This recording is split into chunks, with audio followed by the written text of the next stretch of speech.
아멘. 오늘 우리에게 주시는 하나님 말씀 봉독합니다. 사도행전 9장 26절에서 31절. 사도행전 9장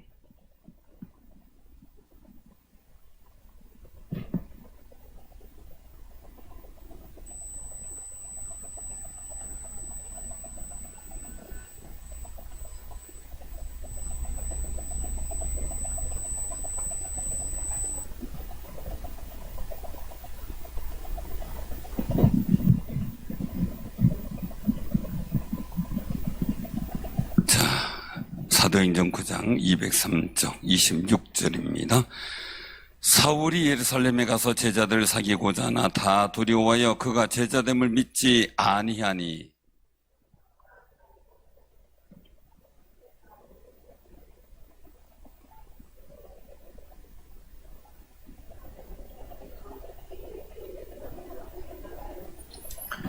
사울이 제자들과 함께 있어 예루살렘에 출입하며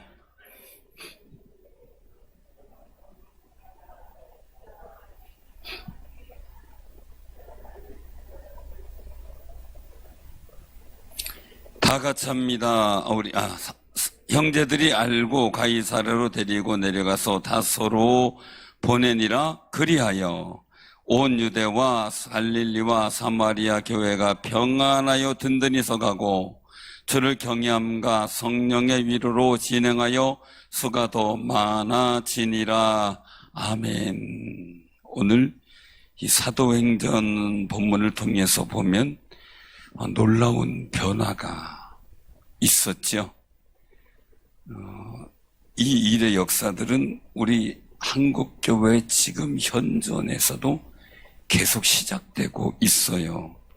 그 사건이 뭐냐면 다메섹에서 사울이 예수님을 만난 광경을 통해서 예수님을 믿는 사람들을 박해하던 그가 오히려 예수를 전하는 사람이 된 겁니다. 변화지요. 우리가 변질과 변화라는 이야기를 많이 씁니다. 변질되지 말라, 변화되라. 근데 문제는 이 변화가 어느 편에서 볼 거냐에 따라 달라요. 그래서 어느 편에서 보느냐에 따라 변화가 될 수도 있고 또 변질이 될 수도 있는 거죠. 용어 선택의 부분인 거죠. 우리는 영적 전쟁의 거대한 상황 속에 놓여 있다, 그런 얘기를 합니다. 첫째 영적 전쟁은 우리가 구원에 관계된 영적 전쟁이죠. 그것은 내가 예수를 믿는 순간 하나님의 나라로 들어오게 되잖아요. 그게 이제 중요한 모습이죠. 세상 나라에서, 사단이 왕됐던 나라에서 하나님이 왕이 되는 하나님의 나라로 들어오게 된 게 예수 믿고 구원받은 거죠. 그래서 그 단적으로 보여주는 게 출애굽에 관계된 거죠. 그래서 바로가 왕이 된 애굽에서 하나님이 왕이 되는 나라를 건설하기 위해서 출애굽을 하는 거예요. 애굽에서 탈출하는 거죠. 자, 그러면 바로가 좋아하겠습니까? 싫어하죠, 당연히.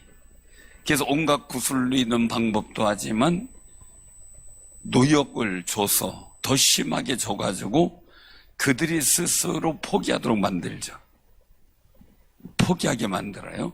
자, 그럼에도 불구하고 10가지 재앙을 통해 하나님이 역사하시는 일들을 모세를 통해 역사하셨죠.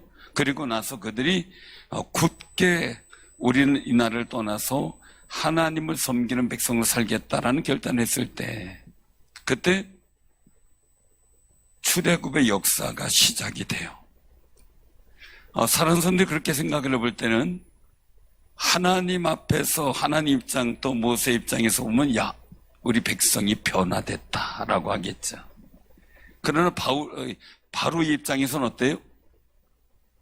노예들이 변질인 거죠.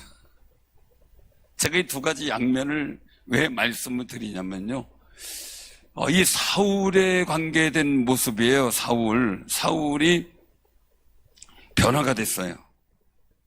교회 입장에서 변하죠. 그런데 다시 바리새인들이나 대제사장 입장에서 보면 변절자죠. 항상 이 사람에게는 중간인이라는 이런 단어를 많이 써요. 중간인, 회색인, 중간인, 회색인. 어떻게 보면은 그 사울이 우리가 그냥 물론 그 용어 차이, 발음 차이, 언어 차이 이렇게 얘기를 하지만 그냥 우리가 쉽게 신앙을 이해하는 면에서 사울이 어떻게 됐다래요? 바울 됐다 그런 표현을 많이 써요. 바울 됐다. 물론 로마식 표기다 뭐 이런 여러 가지 표기에 따라 발음에 다르다라는 얘기가 하죠. 그런 얘기 다 인정하고 그냥 우리가 쉽게 표현할 때 사울이라는 사람이 사도 바울이 됐다. 이렇게 이제 사도 바울이 됐다. 이렇게 되면 여기 바울이 된 입장에서는 교회죠. 교회. 사울의 입장 속에서 보면은 유대교죠. 유대교죠. 그러니까 그러면은 교회에서 바울을 볼 땐 사울이 변화된 거예요. 유대교에서 볼 때 보면 어때? 바울은 변절자예요. 그래서 나는 이것도 저것도 싫어. 그냥 나 중간에 있을래. 그래가지고 중간인이라는 이야기가 나와요. 중간인. 회색인 뭐 이제 이런 얘기가 나오죠. 하나의 그냥 원리예요. 우리가 신앙생활을 하는 데 있어서 굉장히 중요한 것은요.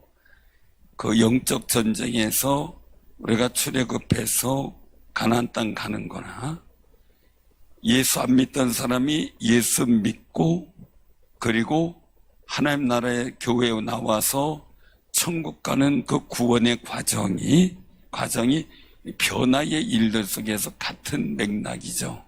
그래서 우리는 예수 믿고 변화된 사람, 하나님의 자녀가 아니더니 하나님의 자녀가 되고 사망 가운데 있었던 지옥 가던 백성이 영생 가운데 천국 가는 백성이 된 거죠. 다 아는 사실인데 제가 다시 한번 확인하는 것은 우리 존재 가치가 놀라운 변화의 역사로 이루어졌다는 사실을 자꾸 잃어버리고 살아요. 존재감을 잃어버리고 있어요. 존재감. 그래서 내가 서 있는 위치가 어디냐를 분명히 알아야 되는 거죠. 우리 신앙 안에서 어디 가서든지 내 위치가 어디냐라는 거예요. 어디냐 항상. 그래서 저 같은 경우는 어디 가서든지 내가 목사라는 인식에 대해서 벗어버릴 수가 없어요. 교인들은 어디 가서든지 교인의 직분이라는 인식을 벗어버리고 그냥 평범하게 살 수 있죠? 아니요? 못 살아요? 표가 나요, 어디서든? 그건 잘하는 거예요. 그건 잘하는 거예요. 그런데 자유스럽게 살아가는 분들이 있죠. 전혀 의식 없이요. 그러나 우리는 내가 가진 직분과 가치에 대한 존중감 그리고 정체성을 분명히 가질 필요가 있는 거죠. 그럼 이스라엘 민족이 실패한 건 뭐예요? 애굽에서 떠났어요. 가나안 땅을 향해 가요. 광야예요. 이 중간인이라는 자체가 우리가 볼 때 그냥 광야다 이렇게 볼 수가 있어요. 광야. 그러면 이 바울의 여기서는 이제 가나안 땅이라고 얘기할 수가 있죠. 이쪽 지역을 가나안이라고 할 수가 있는 거예요. 여기 이쪽 지역 자체를 여기를 애굽이라고 그냥 표현할 수 있는 거죠. 애굽에서 탈출해서 광야 시대를 지내서 가나안 땅에 가야 완전한 자유인이 되는데 이 광야 시대를 어떻게 보내요? 갑시다. 할렐루야. 그리고 갔어요. 가나안 땅 가봐서 이제 그 입구까지 가서 가데스 바네 지역에서 가나안 땅을 정탐했어요. 결과가 어땠어요? 항상 이 중간인이라는 게 문제인데 여기도 속해 있지도 않고 저기도 속해 있지도 않은 그런 모습이에요. 그러니까 가나안 땅 들어가야 되는데 툭하면 애굽이 좋았어요. 툭하면 가다가 가나안 정복을 했어야 되는 들어가서 정복. 나 거기 너무 무서워 힘들어야. 그냥 우리 돌아가자. 이래고 있는 상황이 계속해서 벌어지는 거죠. 그래서 진정의 영적 싸움은 물론 세상의 나라, 사단의 나라, 하나님의 나라로 옮겨지는 그 속에서 얻어지는 여러 가지 일들이 있지만 우리가 예수 믿는 사람으로서도 이런 곤란과 어려움을 겪을 때가 참 많이 있는 거죠. 우리 스스로 갈피를 못 잡아요. 확실하게 내가 그리스도인 하나님의 백성이라는 자부심과 긍지를 갖고 딱 손해보더라도 살고 그리고 또 하나님 복된 역사를 바라보고 달려가야 되는데 세상의 눈치를 보고 상황에 따라 내 믿음이 왔다 갔다 하는 경우, 그러니까 이스라엘 민족이 가나안 땅 가기 전까지는 막 으쌰으쌰 하더니 상황을 보니까 힘들 것 같으니까 어떻게 돼요? 주춤하고 그리고 주저앉아 버리죠. 하나님께서 물론 모세 답답했겠지만 하나님께서 참 얼마나 답답하셔서 야 그냥 들어가면 이겨 그러는데 못 들어가잖아요. 참 못 들어가요. 안 돼요. 어렵다 이 생각을 해요. 자, 근데 우리가 또 다른 영적 싸움이라는 것이 있을 수 있어요. 우리가 살아가면서 삶의 자리에서 늘상 우리를 넘어지게 하려고 호신탐탐 누리는 악한 영들에 대해서 우리가 영적 싸움을 하고 있다고 에베소에서 말씀을 하고 있죠. 악의 영들에 대한 영적 싸움, 우리가 넘어지도록 하려고 하는 일들, 그런 일들 속에서 우리는 어떻게 해야 될 것인가 하는 상황들을 봉착하게 되는데 여기서 이제 사울을 보면 생각하는 거예요. 자, 사울은 놀라운 변화가 이루어졌어요. 자, 그러면 사울은 이제 유대교 세계에서 완전히 변절자로 낙인 찍혔어요. 근데 교회 들어왔어요. 자, 교회에서는 어때요? 편해요?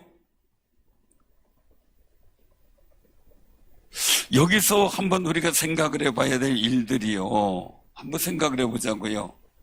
만약에 스데반 집사님 같은 분도 있지만 다른 분들도 있잖아요. 이 사울은 감옥에 가두기도 하고 죽이기도 하고요. 모진 고통 속에 어려움까지 당하게 하고 교회를 무너지게 됐던 사람이에요. 자, 그런데 그런 사람이 교회에 왔어요. 만약에 우리 교인 중에 누가 그 사람 때문에 죽었어요. 또 감옥도 갔어요. 그런 사람이 나 예수 믿기로 했어요. 그리고 오면 여러분 어떻게 될 거예요? 어떻게 될 거예요? 여러분들 친조카가 그 사람 때문에 죽었다 이렇게 되면 죽여! 그래야 돼요. 어떤 분이 교회 갔더니 무서워서 못 가겠대요. 그래서 왜 그랬더니 자꾸 누굴 죽이란다고. 그 누굴 죽이라느냐 그러니까 뭐 할 때마다 죽여 그런다고. 알고 봤더니 동성기도 할 때 주여하는 걸 발음을 잘못 들어서 죽여 그렇게 그 얘기를 했다 그래요. 우리가 한번 생각을 해봐야 될 이 사울의 입장이 얼마나 답답했을까. 사울은 이쪽에도 끼지 못하고 바울이 되었지만 이쪽에도 쉽사리 들어가지 못하는 상황이 됐어요. 세상에서 내가 이제는 세상의 문화를 따르지 않고 하나님의 거룩한 섬김 자리에 서겠다고 고백했던 그였는데 말이죠. 그런데 거기에 한 사람이 나타나요. 누구예요? 자, 26절 한번 보세요. 사울의 그 입장이 나와요. 예루살렘에 가서 제자들을 사귀고자 해요. 근데 어떻게 해요? 다 두려워요. 이야, 저거 혹시 어떤 거예요? 슬쩍 와가지고 염탐해가지고 또 우리 잡아가려는 거 아니야? 이럴 수 있고 가짜로 변화된 사람처럼 보이는 거죠. 그렇게 할 수 있겠고 또 어떤 상황이에요? 저런 승질 못된 사람한테 잘못 걸리면 요새는 참 나쁜 사람 안 만나는 게 복이구나 이걸 느낄 때가 많아요. 그 자동차 일들 속에서도 괜히 시비 붙어가지고요. 막 그 일들 보면 괜히 딴 데서 화가 난 건데 그 사람한테 화를 퍼붓는 이런 상황들이 있어서 여러분들 자동차 어디 가다가 누구한테 시비 붙으면 절대 나와서 괜히 뭐라고 따지려고 하지 말고요. 문 열고 그냥 가만히 계시든가 아니면 경찰 도움 받든가 그래야죠. 괜히 나와서 한마디 했다가는요. 이 세상이 어떻게 될런지 모르겠더라고요. 세상이. 오래된 얘기였어요. 지금부터 한 20년 넘었죠? 그때 옛날 프라이드 베타 나왔던데, 한 25년 됐나요? 그 시골에 있는 목사님이 그 프라이드 베타를 교인이 사줘가지고, 당회가 이제 허락해가지고, 교인 사준 거 선물로 받아들여서 이제 운영하게 타게 됐어요. 프라이드 베타 한잔 막 나올 때, 예쁘다 그래서. 근데 이 목사님은 좀 왜소하고, 얼굴도 연세가 굉장히 들어 보이는 얼굴이에요. 한 10년 이상은 더 들어 보여요. 근데 좀 약간 왜소해요. 그래서 시골길 가다가 어떻게다가 이제 그랜저 옛날 하면 막 대단했잖아요. 25년 전 그랜저 그러면은 굉장히 했는데, 추월했더니 이 그랜저가 막 쏜살같이 추월하더니 앞에 오더니 탁 멈추더래요. 이유도 모르겠대요. 그래가지고 저 사람이 왜 저래나. 그랬으니까 섰는데 막 문 열고 막 씩씩거리고 막 오더라는 거예요. 근데 옆에 누가 탔냐면, 지금은 이제 고인됐지만 전사님인데, 전사님이 110kg가 넘어요. 이분은 나와서 왜 그래요? 그러니까 막 씩씩거려서 막 이제 막 뭔가 화를 내려고 나오는데, 갑자기 전사님 옆에서 나오면서, 왜 그래요? 그러니까, 아니에요. 그러더니 가더래. 그러더니 그 목사님 하시는 말이, 부교육자가 등치 좋은 것도 필요해. 봉변당할 뻔했는데 괜찮았다고. 그 얘기. 옛날서부터 있었던 일인데 요즘은 굉장히 더 심해진 것 같아요.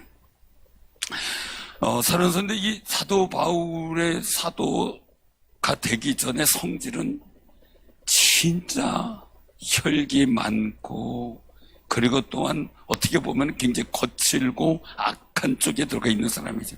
두렵죠. 저 사람한테 만났다가 무슨 병변 당할지도 모르는 거죠. 더군다나 율법주의로다가 있었으니까 말이죠. 자, 그런 상황. 이 사울이 중간인이 된 거예요. 여기도 포함 못하고 저기도 포함 못하고 어떻게 할 줄을 모르는 거예요. 우리가 신앙생활을 처음 하려고 결심하고, 또 아니면 교회에 자리 잡지 못하고 들어와서 이제 신앙생활 하려고 등록하고 하는 분들의 모습이 바로 이런 입장이에요. 이런 입장. 그러니까 이걸 지금까지 생활해 오던 방식이 있었고, 안 믿던 분들이 믿다가 이제 교회 나와서 적응하려고 하는데, 교회에서 생각해 볼 때는 누구나 막 다스럽게 해주고 막 등도 대주고 위로해주고 막 하면 좋은데, 그게 조금 부족할 수도 있고, 혼자서라고 하는, 혼자 일어서야 하는 상황도 있을 수 있잖아요. 이런 상황 속에 우리는 어떻게 볼 것인가. 또한 신앙생활 자리 잡지 못하고 있다 교회에서 등록했을 때, 그때도 중간인으로 살아갈 텐데 우리는 그분들에게 어떤 일들을 해줄 수 있을까라는 고민을 하게 되죠. 근데 바나바가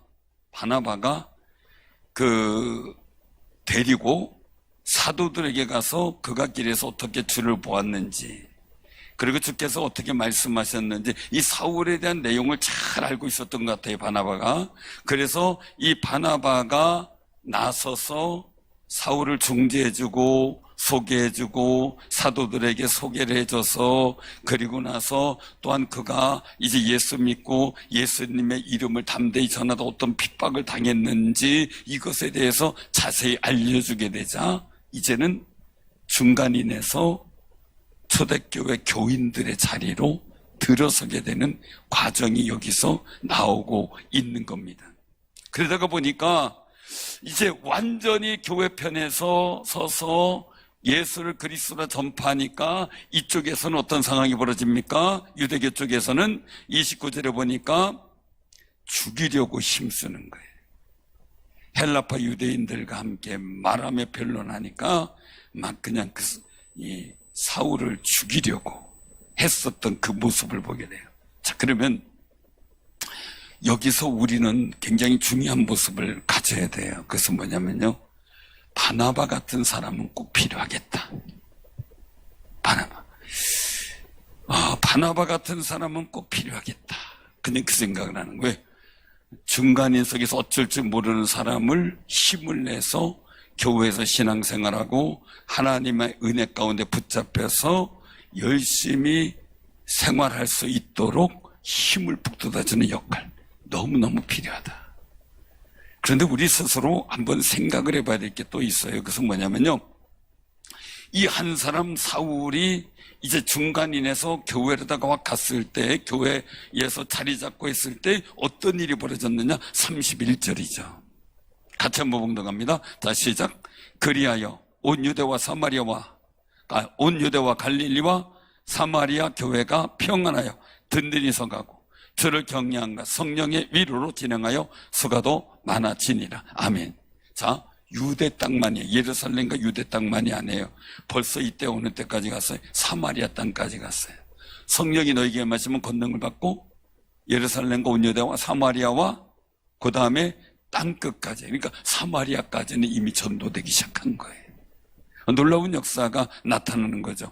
그래서 그들에게 나타나는 것은, 주님께서 한 사람을 변화시켜서 역사하신 일들을 보고 더 주를 경외하고 성령의 위로로 진행하는 역사 속에 전도의 불길이 더 크게 일어났다. 이렇게 이제 성경은 기록되어져 있어요. 그럼 우리가 한번 우리 스스로를 생각해 보자고요. 알바트로스라고 하는 그 새가 있어요. 알바트로스. 그 날개를 쫙 펴고 날르면 참 멋지고 굉장히 먼 비행거리를 갈 수 있는 그런 새인데, 그 골프 용어에서도 이 알바트로스가 나오더라고요. 알바트로스가. 그래서 한 타를 줄이면 버디가 되고, 두 타를 줄이면 이글이 되고, 세 타를 줄이면 알바트로스가 되더라고요. 근데 그런 새인데, 알바트로스 새가 참 멋지게 생겼다고, 부리도 색깔도 칼나고 참 멋지게 생겼어요. 그런데 알바트로스처럼 매정한 새도 없다, 이 생각이 들어요. 알바트로스가 이제 다른 새보다는 다르게 둥지를 흙 같은 거, 돌 같은 거 이렇게 해가지고 좀 안에게 만들어요. 그래서 거기 홈이 들어가 있는데 풀 같은 거, 자기 깃털 같은 거 놓고 이제 알을 하나 키우는데, 그 알이 남극에서 이제 크는 새예요. 그 알이 부화돼가지고 새끼가 뽀송뽀송하죠, 막. 근데 태풍이 불고 그러니까 굉장히 세요. 이게 잘못하고 있으면 새끼가 날아가 버려요. 이 폭풍과 심할 때 어미는 이제 먼 길을 멀리 갔다 오니까 어떤 상황이 생기지 옆에서 지켜주지 못하는가 봐요. 근데 새끼가 바람에 어떻게 견디도 못 당겨서 둥지에서 떨어졌어요. 둥지도 얼마 높지도 않아요. 그냥 한두 뼘이나 한 뼘만이나 될까? 근데 어미가 날라왔어요. 근데 어미가 새끼가 둥지 아래 있는데 거들떠도 안 봐요. 저런 게 있나? 어미가 있으면 새끼가 떨어졌네 하고 불이라도 해가지고 올릴 줄 알았거든요. 거들떠도 안 봐요. 근데 나중에 해설가가 일하는 거 보니까 이 알바트로스는 자기 둥지 안에 있는 새끼는 자기 새끼래. 냄새, 시각 이런 걸로 보는 게 아니라 둥지 안에 있어요. 자기 새끼래. 둥지에서 굴러 떨어졌으면 자기 새끼인지 몰라본대. 그럼 이 새끼가 둥지에 있을 따뜻했는데 폭풍 때문에 밀려 떨어졌는데 거기에는 축축하고 막 이래 아둥바둥 거꾸로 뒤집혀서 아둥바둥이 있는데도 신경도 안 써요. 어떻게 일어나가지고 기어 올라가지고 날개 깃털도 별로 없는데 그걸 상처나든지 하든지 기어 올라가가지고 둥지에 들어가니까 그때부터 품어져요. 그때부터. 정말 매정하다. 그 생각을 하면서 한편으로 생각하기를, 저게 내려갔는데 제 생각이 이거는요, 올려놔봐야 죽을 것 같으면 소용없고 살 새끼면 기어 올라와가지고 둥지로 오겠다 라고 생각해. 둥지에 올라오면 내가 키우고 못 올라오면 내가 그냥 관여 안 하겠다, 이런 뜻이 아니었는가라는 생각을 해봐요. 왜? 야생성이 그렇거든요. 야생성. 그래서 둥지를 지켜야 되고 둥지에 끝까지 올라오는, 끝까지 기어서 올라오니까 그 새는 품어주고 둥지에서 죽었거나 못 올라온 새는 품어주질 않더라고요. 그거 보면서 생각해요. 우리는 예수 그리스도의 은혜 안에 끝까지 지켜야 돼요. 폭풍 후 사단의 어떤 몰아치는 여러 가지 재앙과 고난, 그래도 요번 끝까지 그 하나님을 섬기고 경외하고 찬양하고 경배하는 그 자리를 지켰어요. 여기 초대교회의 일들이요, 사울을 통해서 얼마나 많은 박해와 핍박이 있었겠어요. 스데반 집사님이 그냥 사람들 앞에서 돌에 맞아서 죽어가면서 돌 무더기가 쌓여지는 현장까지 봤잖아요. 거기가 자기가 책임지겠다고, 자기가 증인되겠다고 옷을 던져놓는 그 일들을 가지고 자기가 모든 책임을 지겠다고 하는 그 사람이에요. 그런 상황인데도 불구하고 여기서 말씀하는 게 뭡니까? 교회가 평안하고 든든히 서가요. 그러면서도 주를 경외함과 성령의 위로는 더 커졌다는 이야기예요. 그러니까 우리가요, 성령의 은혜를 믿는 사람은요, 성령의 위로가 충만히 일어나는데, 세상에 여러 가지 두려움, 여러 가지 걱정들, 많은 일들이 생겨요. 그때 우리는 알게 모르게 내가 중간인으로 들어갈 때가 많아요. 믿음에 대해서 중간인. 그래서 교회 편에 들지도 못한다. 또 세상 편에도 들지, 이럴지도 모르고 저럴지도 모르고. 교회가 힘들고 어려운 경우 참 많아요. 잘못하는 경우 참 많고. 그래도 하나님의 교회예요. 예수 그리스도 몸된 교회예요. 그럼 우리는 교회를 어떻게 볼 것인가라는 거죠. 그래도 우린 축복 기도해주고, 그리고 하나님의 성령의 위로가 임하도록 기도해주는데 우리는 중점을 둬야 되겠다라는 생각을 하게 되죠. 그러면서 굉장히 중요한 게 뭡니까? 세상 풍파가 아무리 힘들고 어려워도 우리는 주님을 경외하는 그 거룩한 사역을 절대 포기할 수 없다는 거예요. 여러분들 힘든 상황과 어려운 여건이 있을지라도 하나님을 경외하는 거룩한 마음을 유지하고 지키면 때가 되면 성령의 위로가 임하게 되는 역사가 있을 줄로 믿으시길 바랍니다. 우린 그걸 모른다면 두려울 수밖에 없고 왔다 갔다 헤맬 수도 있어요. 제가 이제 전에도 한번 기도했던 얘기는 있지만, 우리 위나 장에는 저는 유익한 균만 있는 줄 알았어요. 그런데 유익균도 있고 유해균도 있대요. 유해균. 그러니까 우리를 해롭게 하는 균이 있대요. 근데 그때 유익균이 아주 완전히 왕성해지면 몸이 건강하대요. 근데 유익균이 힘을 잃어버리고 유해균이 커지면요, 걷잡을 수 없이 탈이 나고 문제가 생기고 한다는 거예요. 참, 제가 아주 처음 천목회제 가가지고 밤새 이제 레포트를 쓰는데, 왜냐면 그 다음날 발표도 해야 되고 과제도 해야 되는데 레포트를 써가야 돼요.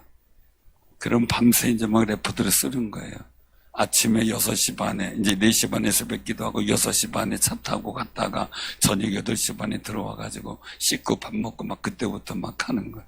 막 졸리고 막 그래요. 그날은 근데 우리 집사님이 올뱅이를 많이, 다슬기, 그걸 많이 삶아가지고 오셨어요.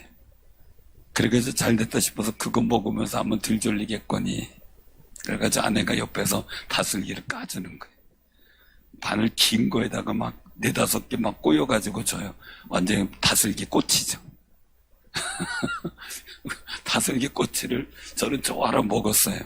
먹다가 중간쯤 돼서 새벽 한 2시쯤인가 되는데, 시골이니까요, 병원도 뭐 약국도 없으니까 갑자기 속이 아프기 시작하는데, 그럼 뭔가 문제가 있었나 봐요. 막 속이 뒤집히는데 막 엉금엉금 겨다니고, 이제 토사 광란이라 그러더라고요. 막 토해내고 막 하는데 정신이 없어요. 결국 레포트 못했어요. 레포트 하려고 다슬기 먹다가 레포트 못했어요. 그래서 아주 막 이 속이 뒤집히는데 보통 힘든 게 아니더라고요. 너무너무 힘들어요. 그때 이제 아마 유해균이 뭔가 문제가 이제 일으킨 거죠. 근데 재미있는 게 있어요. 뭐냐면 유해균과 유해균 사이에 중간균이 있어요. 이건 유해하지도 않고 무해하지도 않아요. 그런 중간균이 있는데 그게 한 50% 아마 이렇게 되는 것 같아요. 유해균 25%, 유해균 25%, 나머지는 50%는 중간균인 것 같아요. 근데 이 중간균이 의학자들 얘기라고 의사가 이 중간균이 가만히 있다가 유익균 쪽으로 딱 붙어 있으면은 막 건강하고 소화가 잘 되고 왕성하대. 그래도 어느 날 있다가 이게 유해균으로 붙어버리면 이제 속에서 난리가 나는 거래요. 난리가 나는 거예요. 자, 교회가 오라라고 힘들어요. 근데 중요한 건 뭐예요? 교회의 목적은 중간에 오직 뛴 게 아니라 여호와를 경외하는 데 집중하는 사람들이 초대교회에 많았다는 거죠.